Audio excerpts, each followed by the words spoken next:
Hey peeps, we are back. We are talking the Real Housewives of Dubai, Season 1, Episode 2. Hey, before we get into the video, please do me the honors of subscribing to my channel, hitting the notification bell so you can always be notified when I post new content, hitting the thumbs up because that does wonders for my channel, and share. Thanks. So the show starts off with Sarah, and we see Sarah with her adorable little boy. Sarah's son is just stolen by heart. He is the cutest, and he is super smart, and he is a today's type of kid. She was talking to him about people's responsibilities, men and women. She asked him, does men or women cook? And he says both. She says that she is not trying to teach him the traditional way that they do normally in their custom, where men are not supposed to show their feelings. And I appreciate that, because men have feelings just like women, and they should not have to bottle it up or hold it in. They should be able to express their feelings and cry if they want to. And I appreciate that about her. I also appreciate that she wanted to instill some of their customs with her son. She tried to get him to eat on the floor using his hands, and he said, no, I just don't want to do it. He was very vocal about not wanting to be on the floor. He'd rather sit at the table and, use his knife and fork. So I understand where she's coming from, but I also understand where he's coming from. I hope that maybe when he gets a little bit older, he will allow her to show them their traditions and customs, because I think it's very important that he's able to pass that on to his children as well. So I just thought that was really cute, a nice family moment for us to see. So Caroline B and Lisa go out for mommy's night out, and I thought that it was hilarious because Caroline B makes some kind of comment that the reason that she thinks that her and Lisa get along so great is because she's Jamaican, and it's because of that she's so nurturing. And Lisa says that Carolyn has a habit of being something different every chance she gets. She says sometimes she's Afro-Latina, sometimes she's Jamaican. She said at some point she's going to be Emirati. And I thought that was hilarious. I don't know, it's something about Carolyn B that I am not really in love with yet. She comes off really as a two-faced type of friend. The type of friend that is team you while she's in your face, but will stab you behind the back. And then when you confront her about it, she will try to stab you in the chest. I mean, I don't know. Carolyn B is not giving what I think she thinks that she's giving just yet. However, I do have to say that she is hilarious. Nina has been the only person that has ever talked so badly about Caroline. So I've known Nina the longest, and when Stanberry was trying to befriend me, Nina would warn me to be careful of her, and to be honest, some of the things that she said were so horrible, I won't even repeat it. She's ghetto, she's ratchet, she's trashy. Those are the good things. All the things that I'm saying are the good things. Ayana, me, like, we fight like hell, and then we kiss and make up. I'm sure you're tired already at this point. I am. Now, honey, listen. This situation with Nina and Carolyn S., I don't know what's going on with that. I really don't. And I can tell you that what Lisa said that Nina allegedly said about Carolyn, Nina was not okay with it. She took to social media when the show was on. She went on Twitter and she said, I don't have the tweet right in front of me at this moment, but I will post it in this video. So I'm going to paraphrase.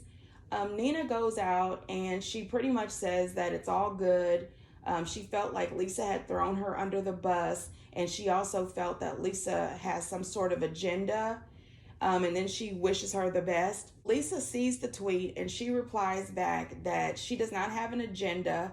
She also lets us know that she's the one who brought Nina on the show, and she lets her know not to play with her or her character. She does not have an agenda. She said that she was asked a question in her confessionals, and that, pretty much she answered the question that she was asked, and she says that she spared Nina. So I guess she could have said a lot more, but she didn't. The Carolyn B, I think that she is just trying to start something. She didn't have to bring that up if they were all actually a friend group. Why are you trying to cause discord in the friendships?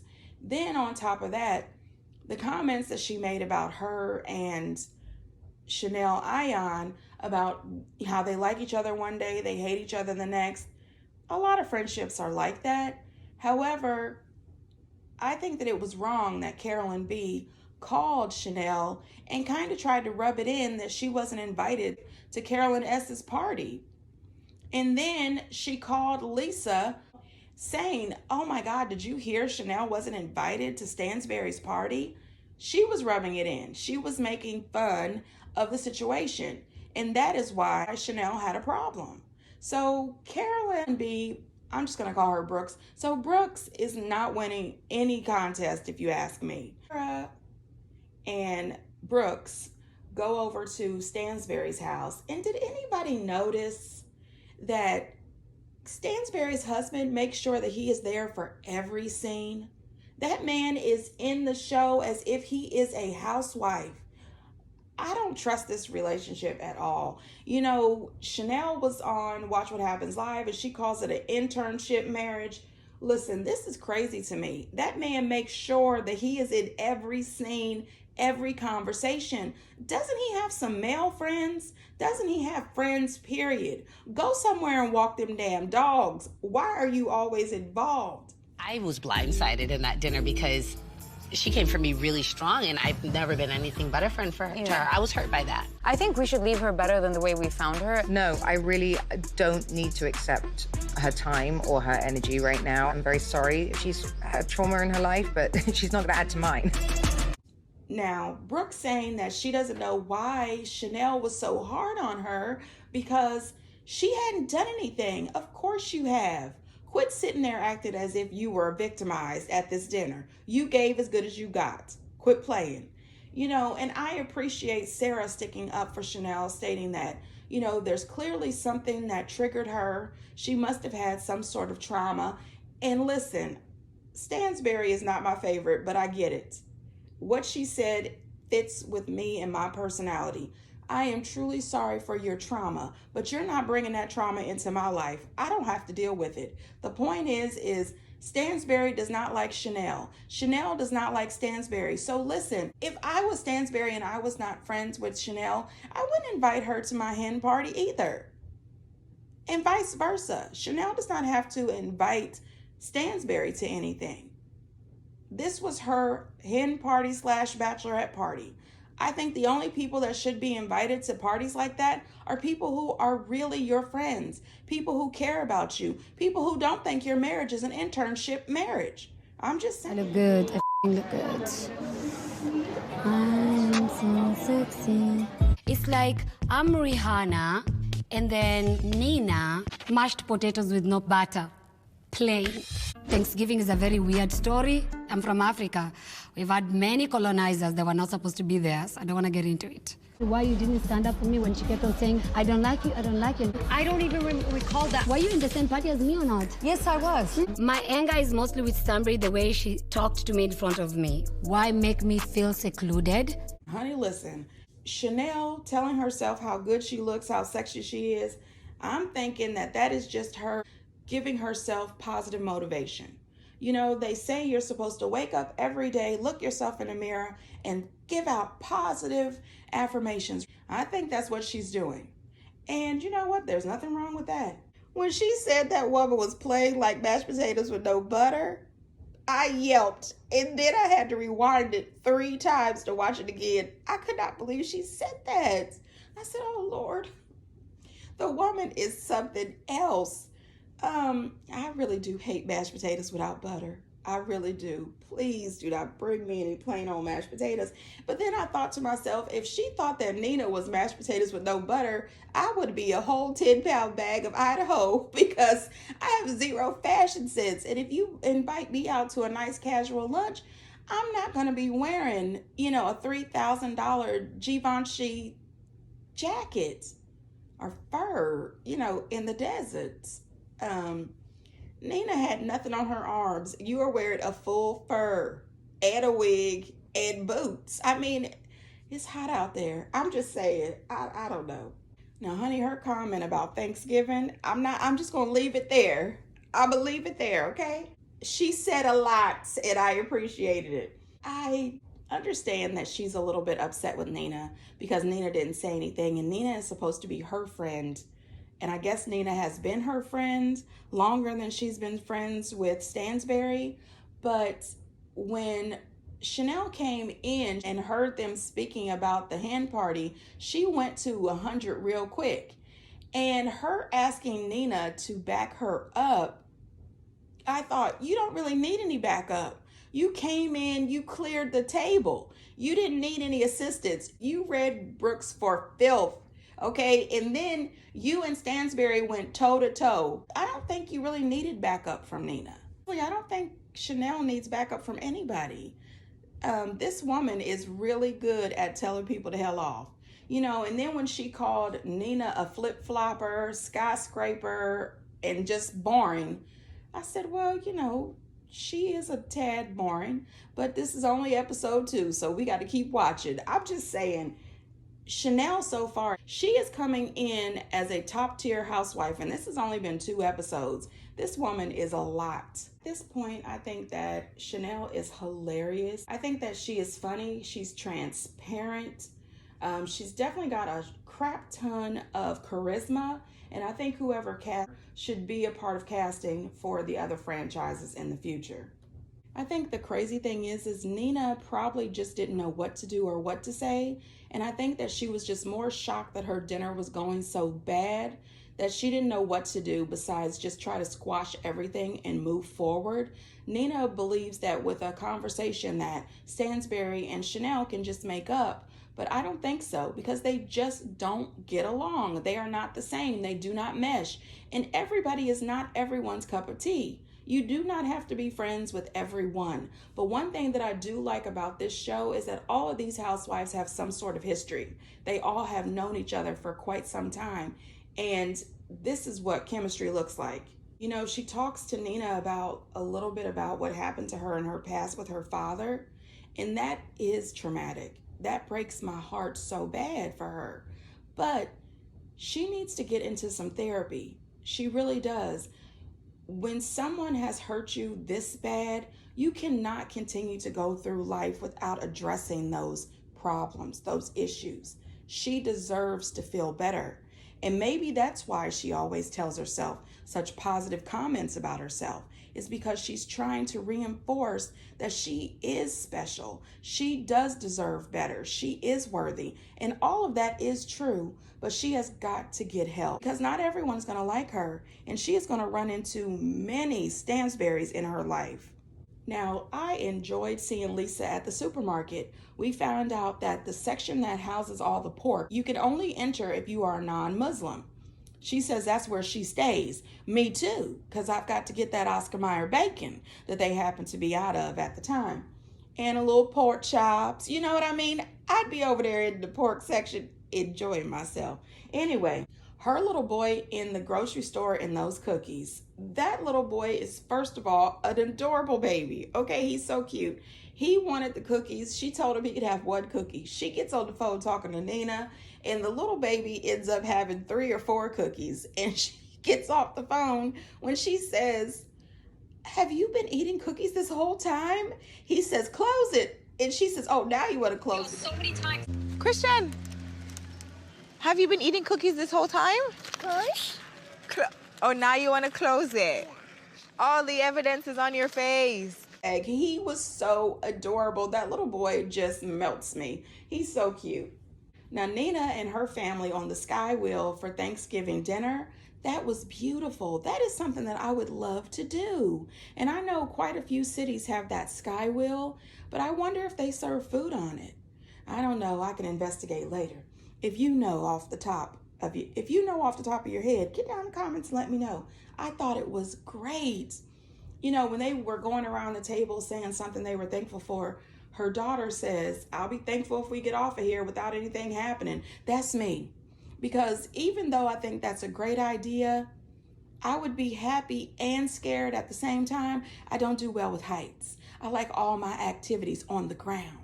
But I thought that was amazing. Finding out that Nina met her husband through her cousin, and then once he saw her in pictures, he had to meet her. Then once he met her, he started flying back to Texas from Dubai every 2 to 3 weeks. I said, now wait a minute.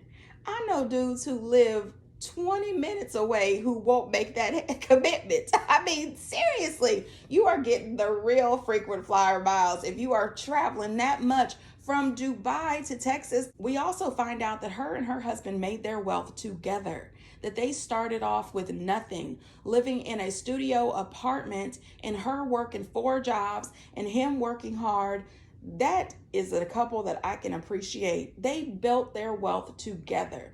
Even though I found out that the richest of the Dubai Housewives is Stansberry, I think that Nina and her husband should be absolutely proud of themselves. What is that? You're gonna carry him? Are you serious? If somebody shows you love and you invite my family to your house, you give them something that's so special to you. Aww. So in our cultures, like goats are so important. Like she's got my back, and that's something that you don't buy. She just loves me and I love her. You know, she told me in the middle of the lunch, I don't want to have sides. Yeah, but anyway, she's closer to you than she is with Caroline. She didn't make it look like that. I don't know when Nina became Dalai Lama, but I don't want to sit down with Stanbury because I feel like she's going to be manipulative. When people show you their blue color, you know they're blue. Why try to see them in orange? There's an issue with her. That is an issue that she needs to deal with that in her soul. And on that, period, and mother dot. Now, when she showed up with that goat, I said, now, wait a minute. Wait a minute. First of all, the goat matched her dress, and the goat was real cute. But did anybody notice that goat turning when she said, you're going to curry the goat? Bravo editors are on point. Let me just tell you. At first, I was completely shocked. But then when she explained why she brought the goat, and wasn't that touching? That was so touching. I really loved the thought. You know, when she came to Watch What Happens Live, she brought Andy some hens. She said since she wasn't invited to the hen party, she would bring some hens to Andy. And Andy said, well, as soon as the show's over, we're going to find somewhere for these hens to go because he's not taking them hens home to Ben and his new baby, Lucy. It seems that Lisa and her family had decided to take the goat in as a pet. No, thank you. You know, and at some point they lost the goat. On Watch What Happens Live, she says that they found the goat down the street somewhere. Listen, that's a lot. Could you take this goat home? I'm just saying, you could have just brought a bottle of wine and I would have felt the same sentiment. I'm just saying. Anyway, when she said that since when is Nina the Dalai Lama, that cracked me up. I also paid attention to how the husbands acted at that dinner. Lisa's husband is always pumping up his wife. I love that about that man. He looked over at the boys and he said, hey, mom's a good cook, isn't she? And the boys said, yeah. I mean, he is always there to be a supportive husband, and I love that. And Chanel's husband was so supportive of her as well. And the husbands allow the ladies to sit there and have a conversation without getting involved. And I wish that the Real Housewives of New Jersey's husbands, bitch boy Joe Giudice, take notes. Take note. Let these women have their conversations without you being a part. I mean, this episode too showed Lisa as an ultimate housewife. I mean, she is out here grocery shopping, running her business, cooking all the meal for Thanksgiving, and she's showing her culture at the same time. She is giving. Let me tell you, Lisa is one of my favorites. I think that Lisa was completely shocked at Nina's reaction. Chanel calling Stansberry blue collar, that's a lot. She said, when someone shows you their blue collar, you need to believe it. I said, well, okay. When she says that the problem lies within Stansberry and she has to work on that, period, dot, I thought to myself, does the problem lands with Stansberry, and does Stansberry need to get therapy, or is it you that needs therapy, Chanel? I think Chanel has been hurt so bad that she's got to get some help. Chanel does not need Stansberry's friendship. She really doesn't. Life goes on. You already said that Stansberry is over here in this internship marriage. She's got this husband that won't give her 50 feet. I mean, you are sitting here with your husband, your beautiful son, Lisa and her beautiful family. You're fine. You don't need Stansberry. I think that she needs to stop putting so much power behind this relationship with Stansberry and not being invited, not being included. Stansberry saying that she doesn't like her, because who cares about Stansberry? You've got a ton of people who love you and care for you and want to be there to support you. It's time to go to therapy to deal with what happened with your father. Who cares about Stansberry?